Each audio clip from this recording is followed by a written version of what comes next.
los movimientos más interesantes en lo que a diseño de producción y fotografía refieren es el expresionismo.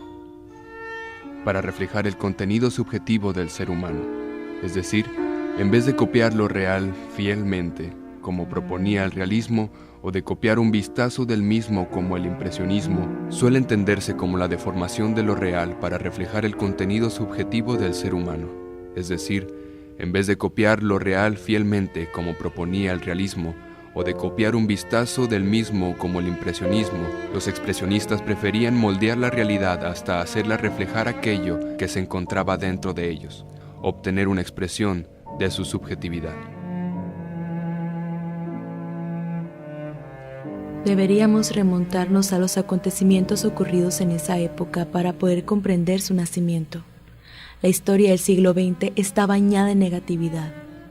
El final de la Primera Guerra Mundial y el reparto de los mercados entre las potencias vencedoras dejaron a Alemania en un estado de incertidumbre política y moral. Hay quienes lo recuerdan como el siglo más terrible de la historia. Otras lo consideran un siglo de matanzas y guerra. En este contexto de negatividad surge el expresionismo, que aparece como la primera manifestación o como la primera reacción testimonial, el extrañamiento del mundo y la crisis que estaba atravesando el positivismo. En este panorama, el expresionismo surge como uno de los primeros movimientos de vanguardia que ha articulado estéticamente este comienzo de crisis en la apertura violenta de un nuevo siglo. El expresionismo no solo dominó las artes plásticas, la música y la literatura, sino que también estuvo presente en la mayoría de las producciones cinematográficas de esa época. Cine expresionista alemán es el nombre que se le da a un grupo de producciones cinematográficas con ciertos aspectos en común.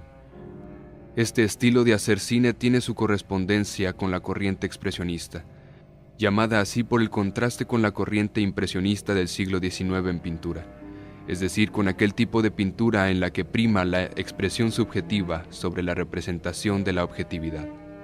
Esta pintura recorría los colores hirientes y ritmos lineales muy fuertes. Arraigó fundamentalmente en Alemania, de donde surgió el movimiento Die Brücke, fundado en 1905 por unos estudiantes de arquitectura. El artista expresionista trató de representar la experiencia emocional en su forma más completa, sin preocuparle la realidad externa, sino de su naturaleza interna. Su principal característica consiste en el intento de representación opuesta al naturalismo y la observación objetiva de los hechos y sucesos externos, haciendo énfasis en lo subjetivo. Para el artista expresionista, lo importante es su visión interna, que se extiende a aquello que se puede representar deformándolo, intentando encontrar su esencia.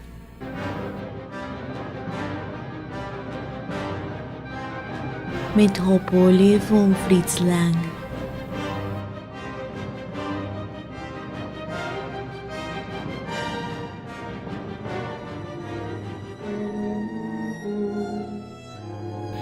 Das Kabinett von Dr. Caligari von Robert Wiener.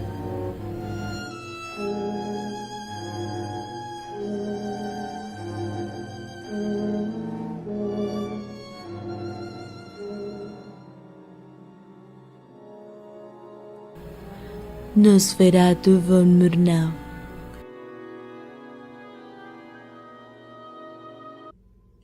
El cine expresionista alemán es indudablemente uno de los productos culturales más singulares y destacados de una época. El motivo no se basa precisamente por venir de una época que marcara la historia, sino que aprovecharon los campos reproductores de obras artísticas. No parece casual el hecho de que el expresionismo cinematográfico se extinga en 1926, etapa de estabilidad económica y política de Alemania, que comenzó 2 años antes.